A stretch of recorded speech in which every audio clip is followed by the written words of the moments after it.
آستانے کے ایک سجادہ نشین پیر طریقت نبر شریعت جناب حضرت پیر علی رضا فضل شاہ صاحب ولی مدثر العالی اور دیگر اہل مردانش میرے بھائی وسیم عافر وسیم عباس صاحب برادر گرامی جناب قاری ناصر صاحب اور دیگر جتنے بھی احباب.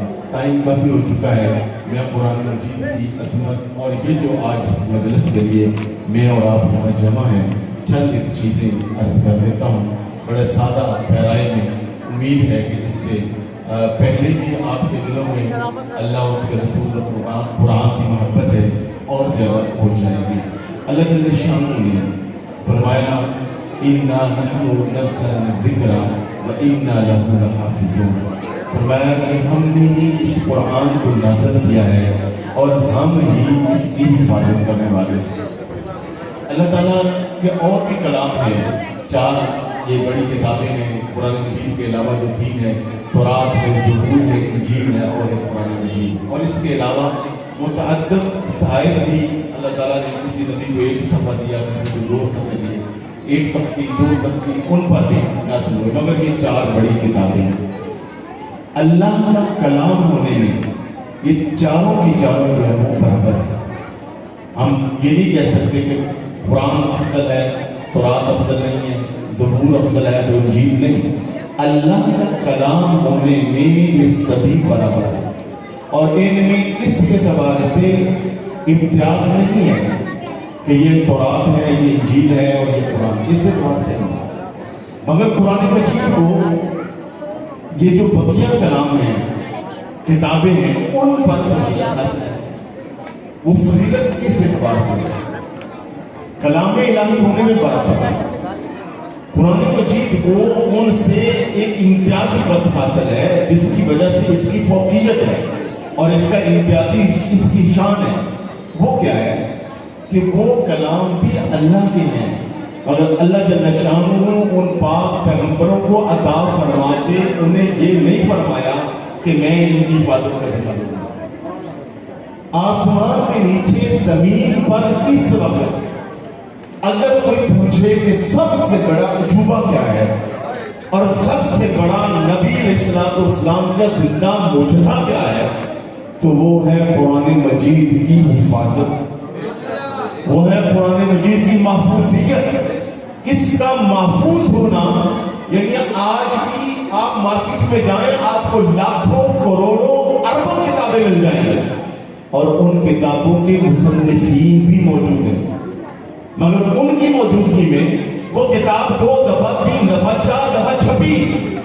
آپ 5 دفعہ چھپنے والی کتاب کو جس کا مصنف موجود ہے، بلکہ 5 کتابیں ایسی ہیں جسے ایک مصنف نہیں بلکہ پورے کے پورے ادارے نے شائع کیا ہے، ٹی وی موجود ہے، ڈپارٹمنٹس موجود ہے اور بعض کتابوں کے پیچھے تو حکومتیں موجود ہیں.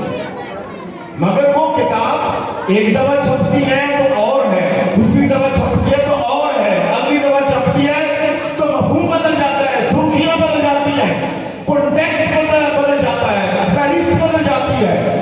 کیا یہ کوئی معمولی بات ہے کہ 1450 سال ہو گئے الف لام میم سے لے کر والناس کی سین تک ایک سورت، ایک آیت نہیں، ایک حرف نہیں، ایک زبر اور زیر اور مد اور شد کا بھی ایک فرق نہیں ہے.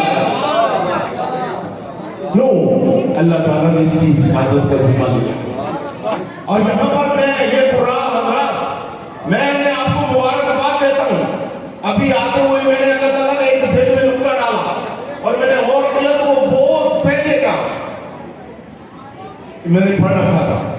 حضرت شاہ ولی اللہ محدث دہلوی جہاں بہت بڑے بڑے سگیر کے ایک محدث اور امام گزرے ہیں. یہ قرآن حضرات کے میں یہ جو نعت شعر آپ کے نظر کرتے ہیں میں یہ جملہ آپ کے نظر کر رہا ہوں. اے قرآن کے خدام، اے قرآن کے پڑھانے والوں، اے قرآن پڑھنے والوں، اے قرآن لوگوں کے سینوں تک پہنچانے والوں کو دامِ قرآن سنیے کتنی بڑی بات حضرت شاہ ولی اللہ نے کہی. آپ نے ابھی آج سنی جس کا ترجمہ یہ ہے کہ ہم نے ہی قرآن کو نازل کیا، ہم اس کی حفاظت کرنے والے، ہم نہ جمع کا سیرا ہے واحد بھی ہو سکتا تھا کہ آنا میں نے نازل کیا، ہاں جی میں نے نازل کیا اور میں ہی حفاظت کرنے والا ہوں، نے کہا نانو ہم نے نازل کیا۔ مراد یہ ہے کہ اس کے نزول میں محمد عربی کا بھی بڑا کردار ہے، جبریل امین کی بھی خدمات ہے، بھیجا میں ہے اور ان کے ذریعے یہ آیا مخلوق خدا تک پہنچا۔ اب جو فرمایا نانو نزلنا، اور ہم نے نازل کیا، نانو لہو لحافظون، ہم ہی اس کی حفاظت کرنے والے ہیں۔ کیا مطلب؟ پتہ چلا اس کی حفاظت میں محمد عربی کا بھی کردار ہے، ابو بکر کا بھی کردار ہے، عثمان غنی کا بھی کردار ہے، اور عمر فاروق کا، علی پاک کا کردار، حسین کے ایمان کا کردار، حتیٰ کہ نبی علیہ السلام کی امت کے چھوٹے چھوٹے بچوں کا بھی کردار موجود ہے۔ اچھا اب ہر چیز کی حفاظت کا، ہر چیز کی اس کو آپریٹ کرنے کا کوئی نہ کوئی آلہ ہوتا ہے۔ بہت طویل بات کی جا سکتی، میں مختصر یہ بات رکھتا ہوں۔ تو شاہ ولی اللہ کہتے ہیں کہ جو بھی کسی چیز کا کاریگر ہوتا ہے اس کے کچھ اوزار ہوتے ہیں، ٹولز ہوتے ہیں۔ مثلا یہ میری بہنیں بیٹھی ہیں تو آپ جانتے ہوں گے کہ ان بہنوں کو ان کے گھر کے جو کچن کے برتن ہوتے ہیں نا وہ بڑے پیارے ہوتے ہیں، حقیقت بات ہے۔ اس لیے آپ نے دیکھا ہوگا کہ گلاس ہے، جگ ہے، اس کی بڑی فکر ہوتی ہے۔ ہاں جی وہ کیا وجہ کیا ہے؟ وہ ان کے ٹولز ہیں، کچن کا سامان ان کے ٹولز ہیں، تبھی تو کھانا بنے گا۔ ایک کاریگر ہے، اس کا آپ سمجھتے ہیں کہ وہ پلاس ہے یا کوئی بھی ایسی چیز، وہ اس کا ٹول ہے۔ اگر آپ غور کریں جو سمجھدار کاریگر ہوتا ہے وہ اپنے کام کی جیسے فکر کرتا ہے، اس سے کہیں زیادہ جو اپنے اوزار ہیں، جو ٹولز ہیں، ہتھیار ہیں، ان کی حفاظت کرتا ہے، ان کو سنبھال کے رکھتا ہے۔ شاہ ولی اللہ دہلوی کہتے ہیں یہ جو چھوٹے چھوٹے بچے قرآن کے قاری نہیں ہیں، یہ جو قرآن کے حافظ ہیں، جن کے سینے میں قرآن ہے، اللہ تعالیٰ نے اس قرآن پاک کی حفاظت کا جو نظام بنایا ہے، اس کے جو ٹولز اور ہتھیار ہیں ان بچوں کے سینے ہیں۔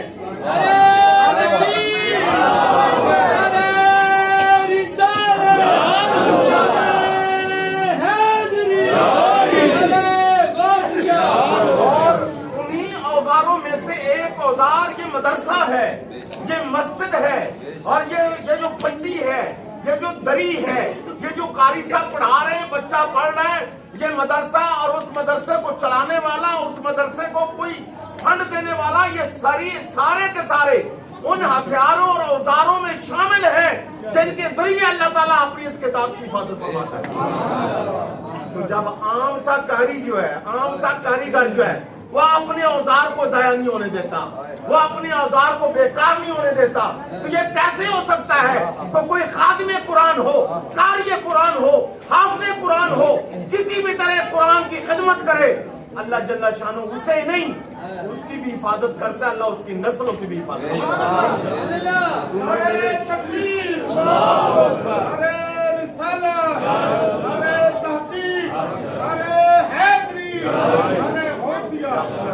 اچھا یہ قرآن پاک کا معجزہ ہے۔ آپ جانتے ہیں کہ پوری دنیا میں مسلمان اس وقت مغلوب ہیں، دوسری قومیں غالب ہیں، اور کہنے کو یہ کہا جاتا ہے کہ جو یہودی ہے، اسرائیل پوری دنیا کی معیشت میں چھایا ہوا ہے، وہ بھی تو موجود ہے۔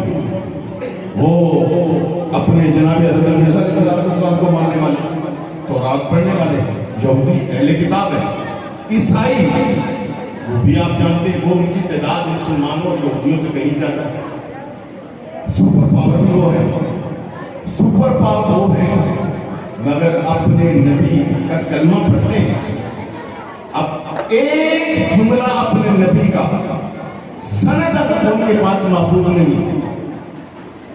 انہوں نے آکسیجن کو محفوظ کر لیا، ہواؤں کو محفوظ کر لیا، اور پتہ نہیں کہاں کہاں مریض کا چاند تک پہنچ گئے، مگر اپنے نبی پہ نازل ہونے والی کتاب کی حفاظت نہیں کر سکتے۔ ادھر مسلمان بیچارے مغلوب ہیں، کہیں بھی آپ جانتے ہیں کہ یہ سپر پاور تو نہیں ہے، مگر قرآن ہی نہیں، پاک پیغمبر کے مبارک لبوں سے جو ایک جملہ بھی نکلا ہے، محدثین نے اس کی بھی حفاظت فرمائی اور آج تک امت تک پہنچایا ہے۔ تو قرآن مجید بہت بڑی اللہ تعالیٰ کی کتاب ہے، اس میں صرف پیغام اتنا دوں گا، یہ کتاب یہ بابی ہے، یہ کتاب ہدایت بھی ہے، یہ کتاب علم بھی ہے۔ کہنے والے کہتے ہیں کہ دنیا میں جہاں کہیں بھی کوئی بصیرت اور عقل کی بات ہے، وہ چاہے کوئی کر رہا ہے، وہ رستو کر رہا ہے، وہ کوئی بھی کر رہا ہے، کوئی فلسطین کر رہا ہے، مغربی کر رہا ہے، مشرقی کر رہا ہے، وہ اگر آپ طے میں جائیں گے تو پیچھے اس بصیرت کے جو حکمت کی بات ہے وہ قرآن کر رہا ہے۔ اور ہم پر اللہ تعالیٰ کا یہ کرم ہے کہ قرآن مجید اللہ تعالیٰ نے ہمیں عطا فرمایا، مگر یہ جتنا بڑا ہمارے پاس تحفہ ہے ہم اتنا اس سے مستفید نہیں ہوتے۔ قرآن کریم کے بارے میں پیارا آقا کریم صلی اللہ علیہ وسلم نے فرمایا کہ جس گھر میں قرآن نہ پڑھا جائے وہ گھر ایسے ہی ہے جیسے قبرستان۔